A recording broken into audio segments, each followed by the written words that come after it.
So what are we doing again? Are we doing the Wackness? Oh, welcome back, everybody.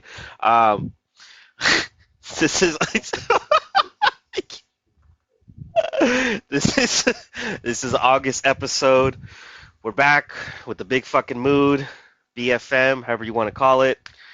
We got Danny and Gerry on again, and we're talking about a movie that Danny showed us, which completes the trifecta of the movie list that we name as one of the best trifecta for emotions and feeling like shit and feeling better about yourself.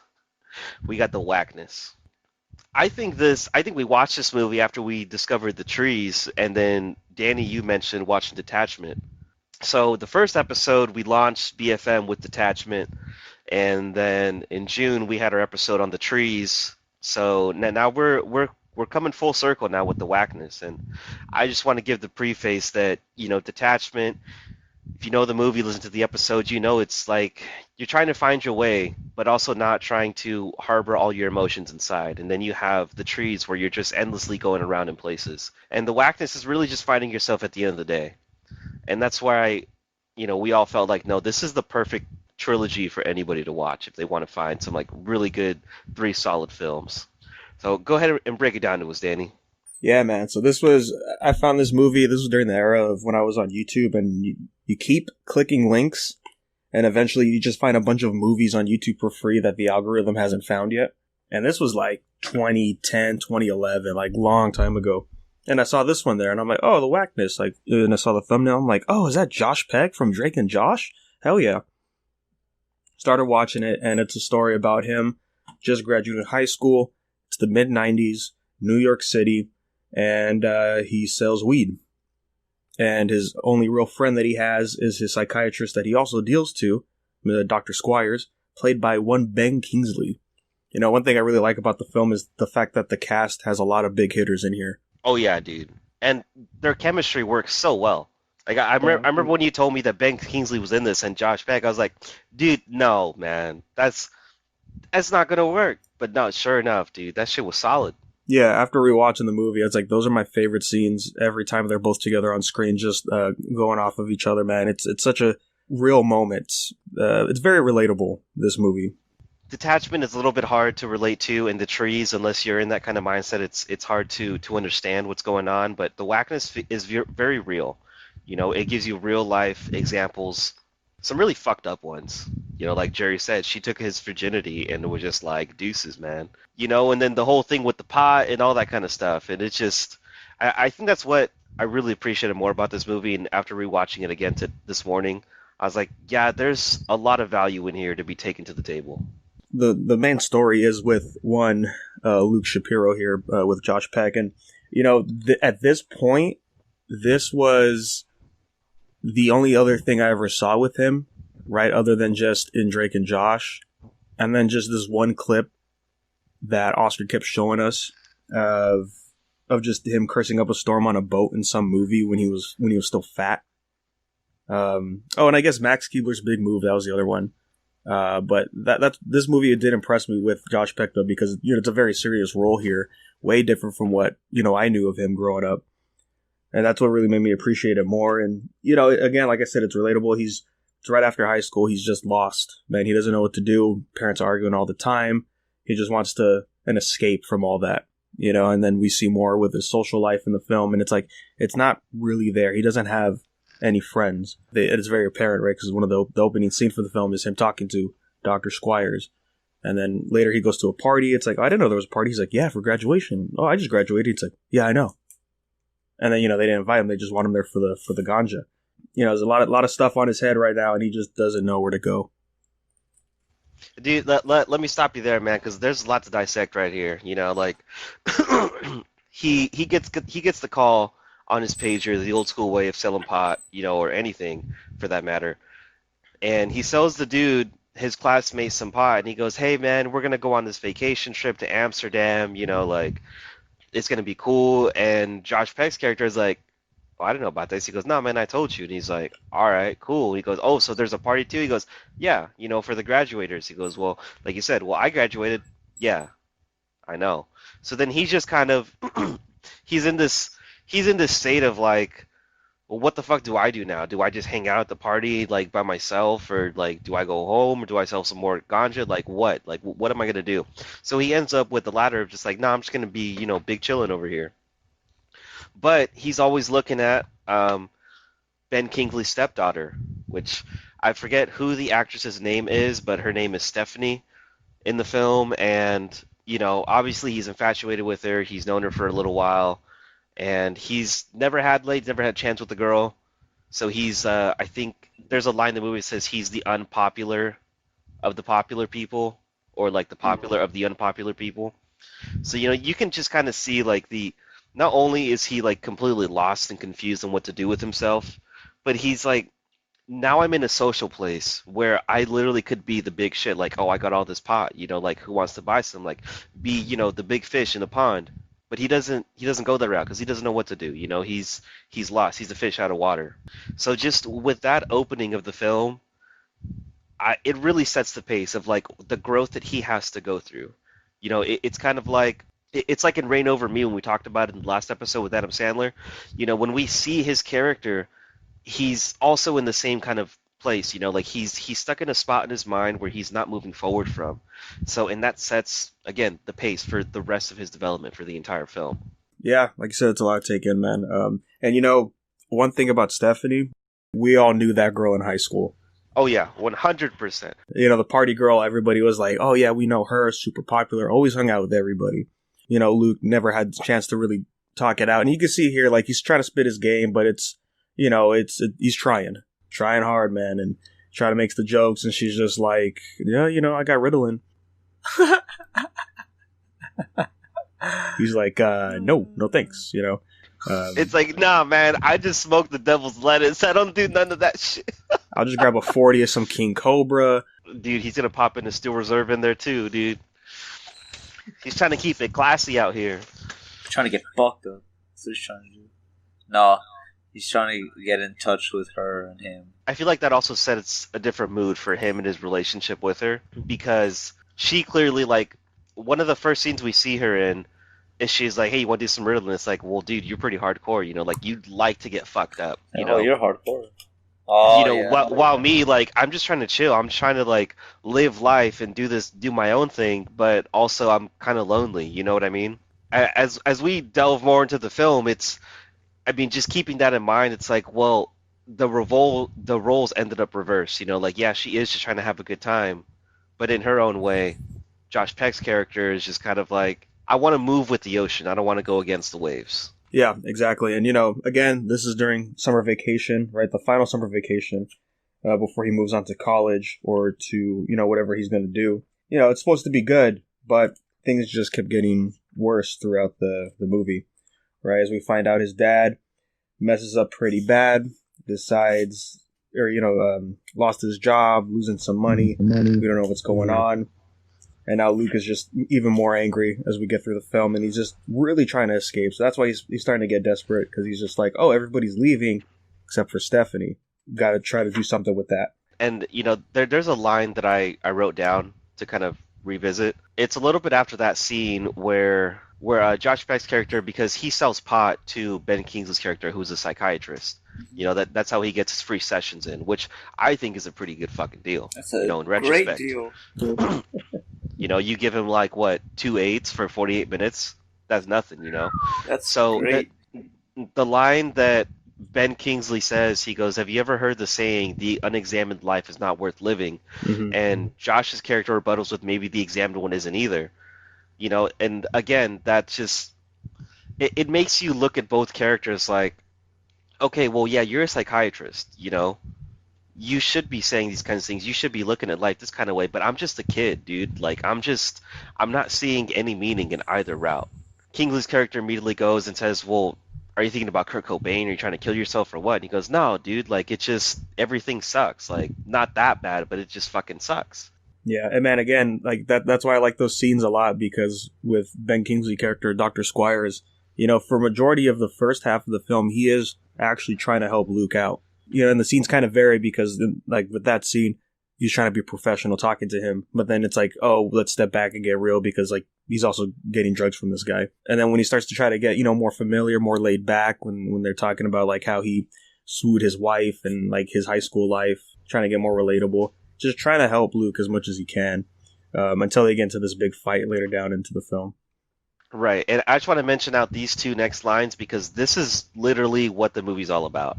So the first line, again, this is Kingsley saying to Peck, "Men do the things they need to do to become the men they want to be," which is a huge thing, for someone of age to tell a younger character like, "Hey, dude, you're about to go out into the world. Do what you have to do to grow. Don't worry about the stuff like around you. Don't worry about your environment all that much. Like, you do what you have to do." And he does throughout the film. But then he goes to the next phase, which is get your heart broken, get your face in the gutter, live life a little, like embrace the pain, and make it a part of who you are. And I think that sits so strongly with Peck's character because that's exactly what he does. Like he's embracing the pain of his father losing his job and not being able to pay the apartment, and he picks up like 5 ounces of pot to go and sell back to make all this money.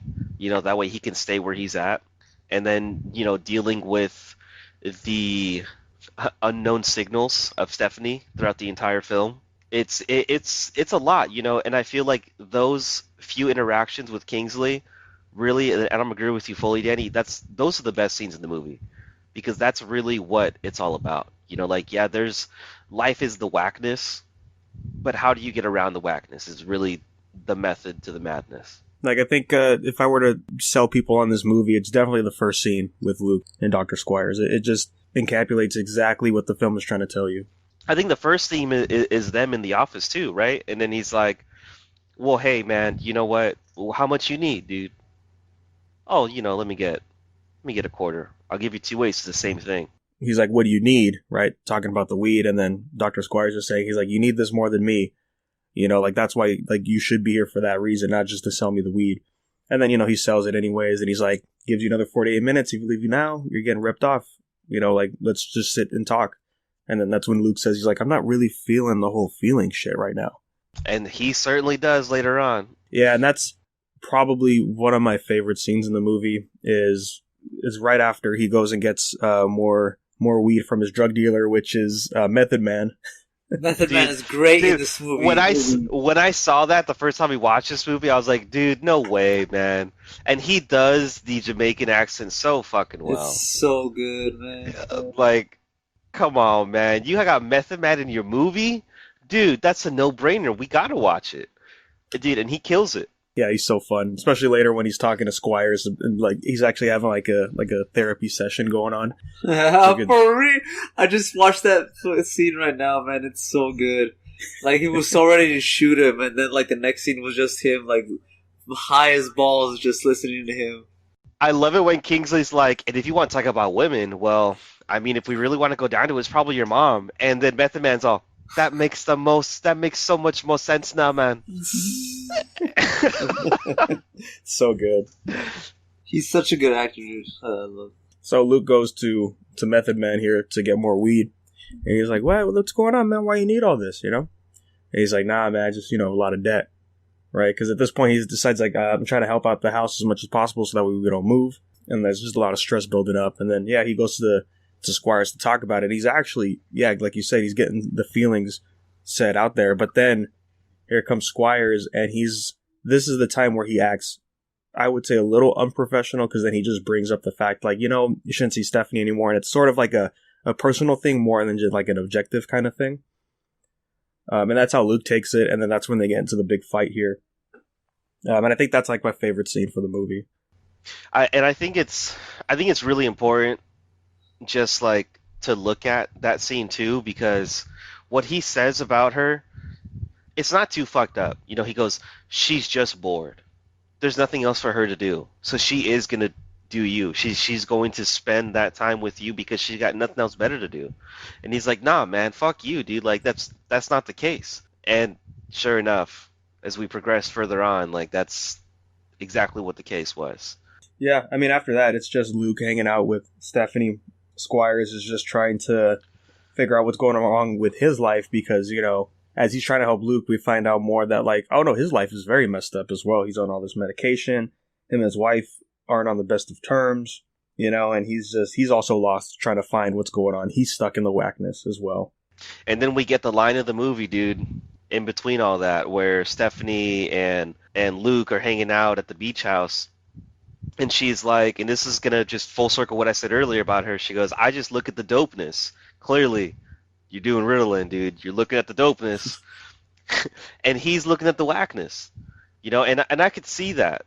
But at the same time, it's like, this dude he gives the idea that he's been so enclosed. Yeah, he's social when he needs to be to make business.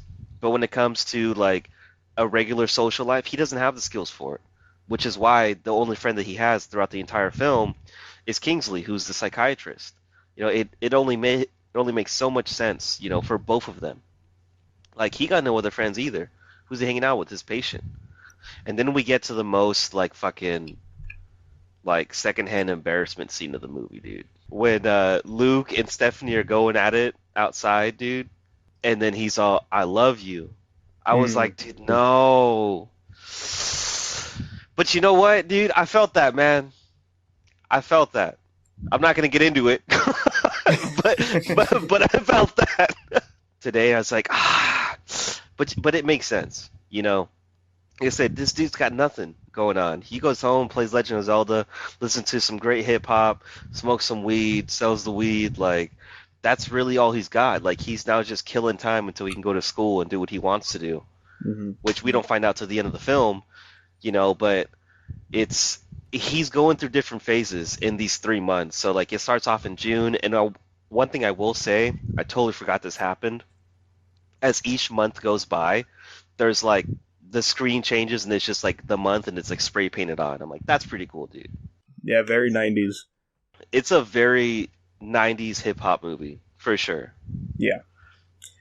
To go back to the I love you scene, it goes back to his monologue in the beginning of the movie where he's talking about, like, yeah, everybody, one week they're listening to this group, next week they're listening to somebody else, but I'm loyal.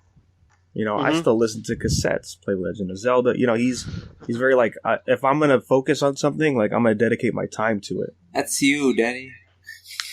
Look, hey, dude, we're not pointing fingers, bro. We're I am. What the hell? We got the finger guns away, man. Like, tell Inkling to go away. We're not putting her on the roster right now. Danny, I'm gonna send the whole chat a link of this video, and I'm gonna say that, like, I could say this is Danny in, like, maybe like 20 years. But yeah, I digress. This movie's great. It is great. Yeah.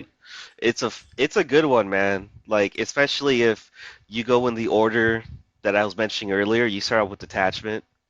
You feel like shit. You feel like, dude, where are my emotions at? And then you go to the trees. You go to Trees Lounge, and you're like, but am I aimlessly walking around in places? Like, dude, is there a resolution for me at the end of the day? And then you come over to the Wackness, and you're like, nah, dude, if I keep on track, a solution will come, and that's exactly what goes on in this film. You have Kingsley's character, you got Peck's character that are going through their own different motions of trying to find their way out of the Wackness. I mean, a lot of these things aren't politically correct, like when Kingsley's all, sometimes when you're depressed, you just need to fuck. You just need to get laid. Like, hey, there's no way around it, man. Sometimes that's true, though. Look, dude, when the big horny comes on, you have to fight the big gay, dude. You have to combat it with the same kind of energy. And I get that, But one thing I do want to point out about that, too, is where Kingsley is like, don't go for the quick fix, embrace your pain. It's like, dog, you just told me to get laid, bro. You just said I should probably go for the quick fix and I'll be set. No. Yeah, that's exactly what happens, with both characters. Like, Kingsley goes for the quick fix with his wife at the time, and then they're like, no, I want a divorce. And then Shapiro goes for his. It's like, I still feel like shit, dude. But it's not until they come back together after having their own separate journeys that they're like, damn, you know what? We probably should just talk to each other about this. And man, like I said in the chat earlier, there's one thing I noticed over rewatching it this time.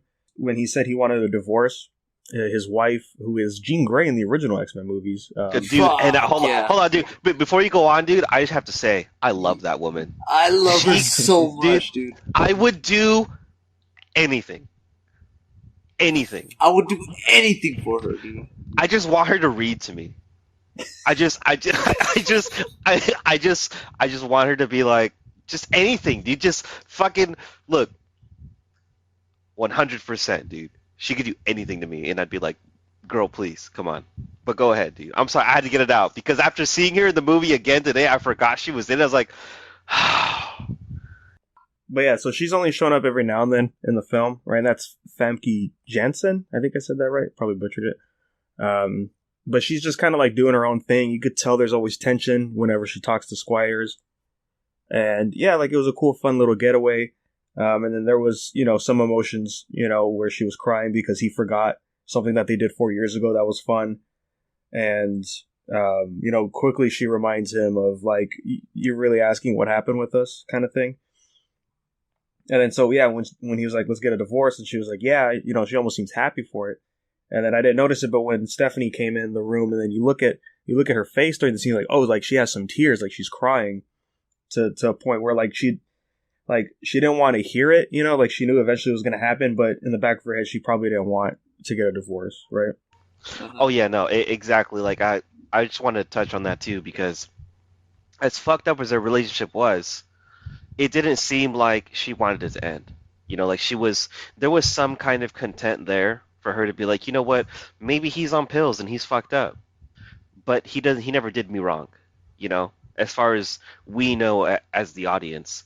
But in that scene, when he says that, she's kind of like, it almost seemed like an impulsive statement that she's all, oh yeah, me too, But then, like you said, you see her start crying, and it's like, and Stephanie walks in, she goes, babe, little angel, just go the fuck to your room, dude. Like, I can't even deal with what's going on right now.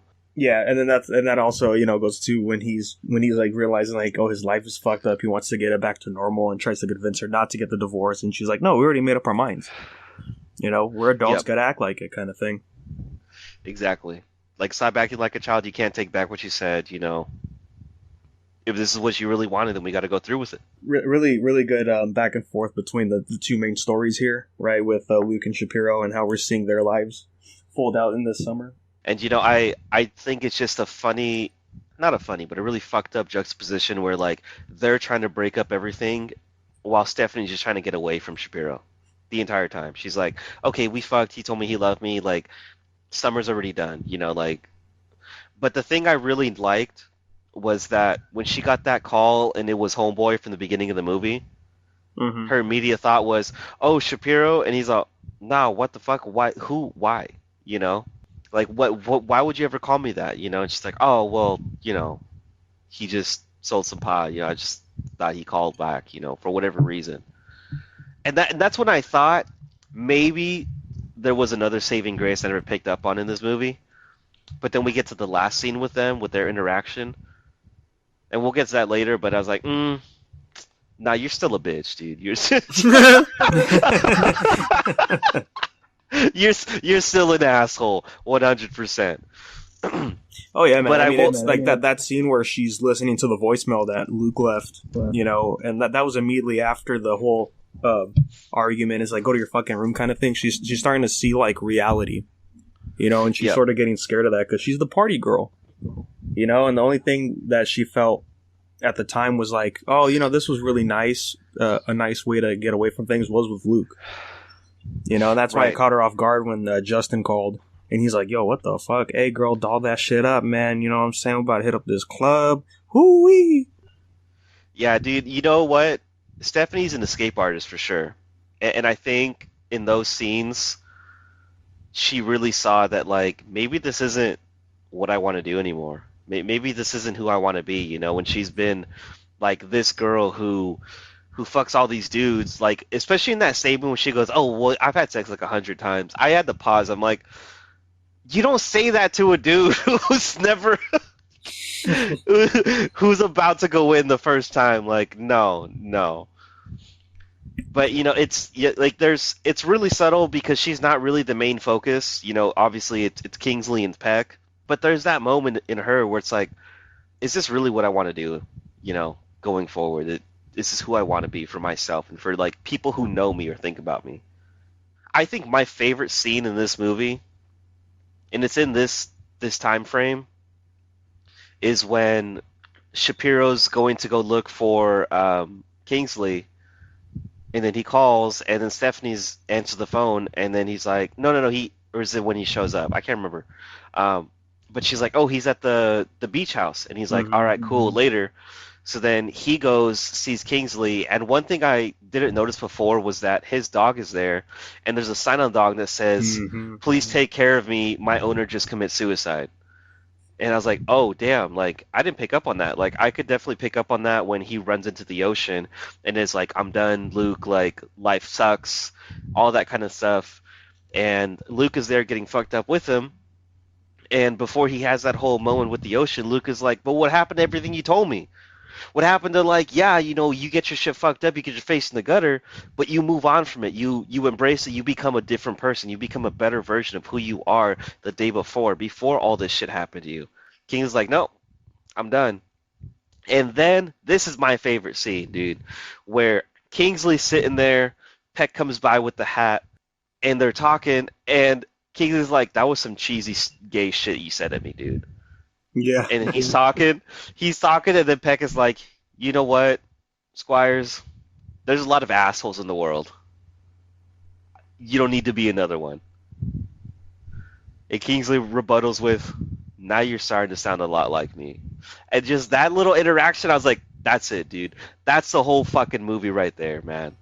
And I like that scene a lot, too, because it's Luke's last anchor is Shapiro, right? That's why he's there. And then when Shapiro starts, or Squire, when he starts talking about, like, yeah, this is the end, man, I'm done, this, and that, and that's when, we see Luke, like, freaking out. He's like, what are you talking about, man? It's like, you're not supposed to be this kind of guy, is what he's thinking, like, you're supposed to be helping me. And I really, really appreciate just that moment right before he goes to the beach and starts walking into the ocean, just the way Josh Peck is, like, sort of freaking out about everything that he's saying. It was really good stuff.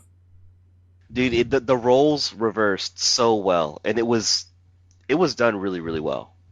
Really, really fucking well. It's like, no, dude, you told me this. I'm telling you the same shit back. That's not it at all. That's not the case. And then we get into, the whole closure of the film with Shapiro getting Kingsley's meds, and they're saying their final goodbyes. Yeah, they're going to live with the grandparents while they figure out what's going to be going on right now because, they have to move. I think I said it before we were recording, but Luke's been saving up all this money for college, and then he finds out, like, oh, like, they're getting evicted, so now they have to move, and he's like, no, Dad, I have $26,000. Like, that has to be enough. He's like, son. It's not enough. Not even close. And that's when I was like, yeah, that's pretty crazy, man. And, I appreciate that we really don't know what happened, because that's not what's important. What's important is, like, what's going on. Like, the aftermath of all that. Right, exactly. And it's more focused on, like, all the different road bumps that Shapiro has to go through. He's got to go through trying to work his way through his emotions with this girl. He's got to go through dealing with the bullshit from his family, and then the heat of selling all this pot that he gets from Method Man. Because the first time he gets from Method Man, he's like, come on, dude. You really think you can do it? And he goes, nah, man, I got a lot of debt to pay. He's like, all right, little soldier. I'll give it to you. I believe in you. Just be careful, because they're even looking at little white boys like you out there, son. Dude, and then the one person I wish we got in the movie, fucking Giuliani. Fucking Giuliani. Since when was the drinking age 21? Forever. Fucking Giuliani. Fucking Giuliani. Oh, dude, but I think my favorite interaction with Peck and Stephanie was at the end, where he's walking out after saying bye to Kingsley, and I thought I think I remembered it differently, than when I rewatched it this morning, because she goes, "Hey, Shapiro," and he goes, "Nah, I just want you to stand there." She goes, "What?" He goes, "I just want you to stand there. I want to remember this moment, this feeling." And she just kind of looks at him, and he's all, "This is when I got my heart broken." and he just walks into the elevator, goes down, and then she just has that look on her face like, this dude just told me fuck you in the nicest way possible. Yo.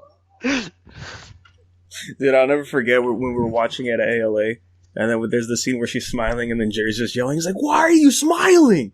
That sounds like me. Yeah.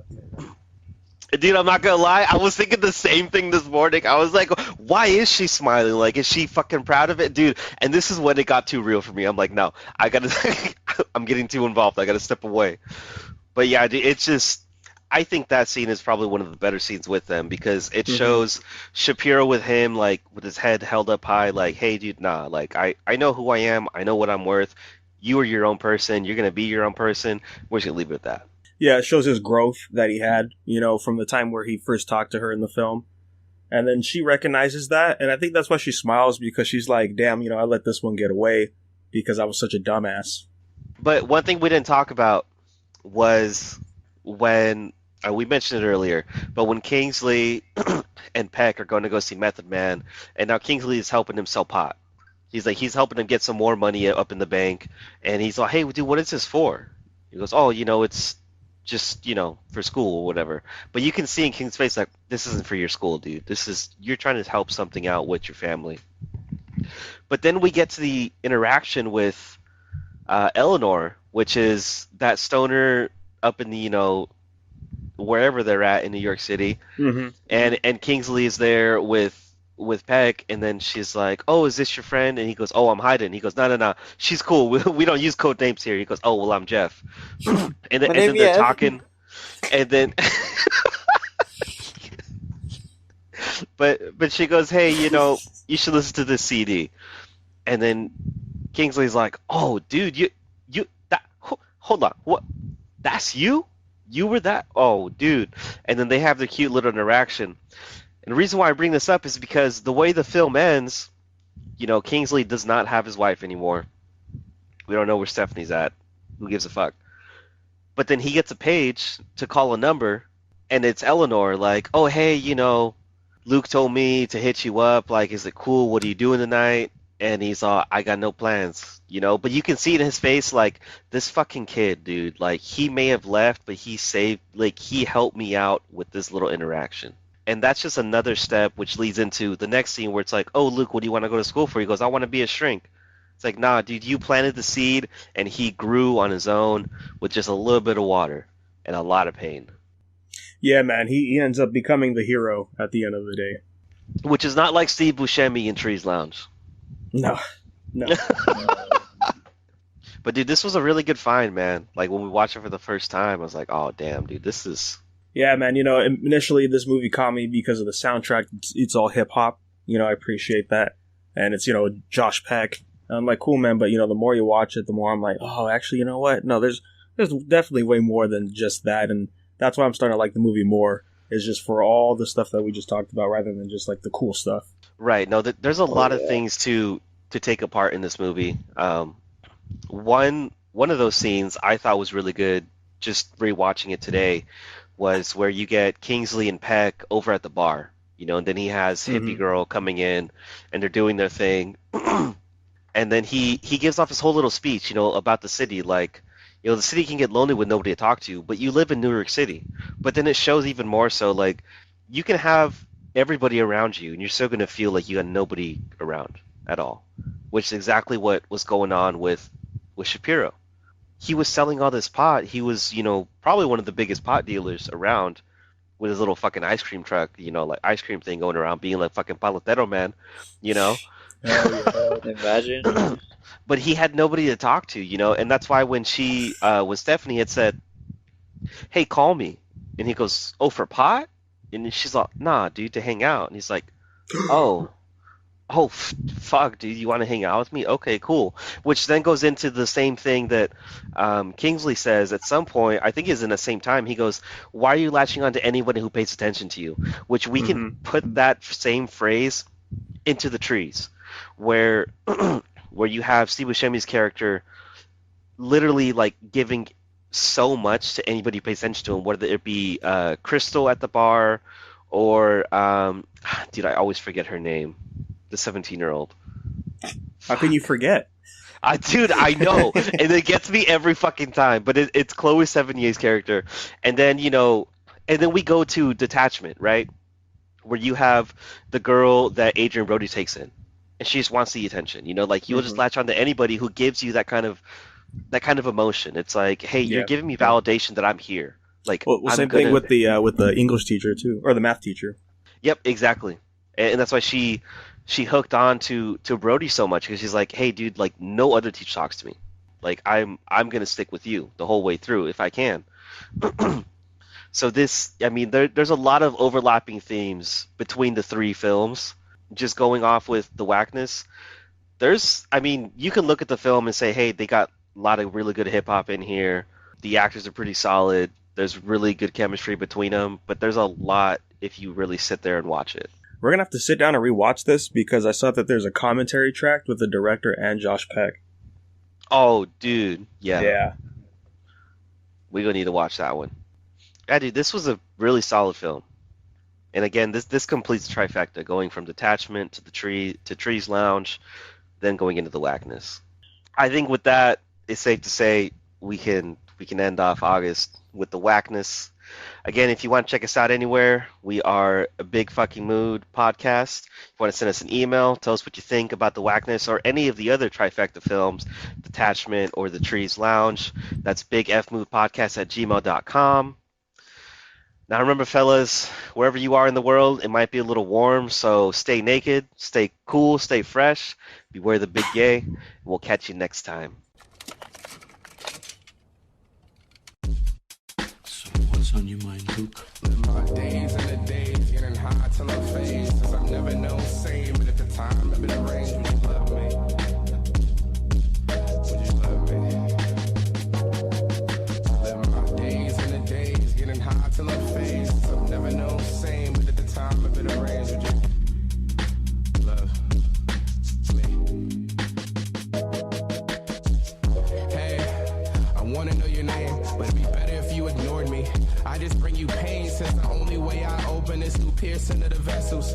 Bleed you out on the upholstery, watch the audience distressful. How we open and we're hoping that the viewer takes account. All the lesions and the bruises, the contusions that I'm out. As the broken of the hopeless, I sit still within the darkness. Take a rocket through the planets, I'm an atom in a starship. But my days with hardened grains as I arrange in my apartment. Sadness in the form of spoken black till I'm a Martian. To the harsh and rash and cynical, the pinnacle is numb. The brash and passion, visceral, the interval is strung. Rope tied to my past like a slave from a sycamore. Great days by Atlantic, the casket and Fillmore. Skeletons and secrets.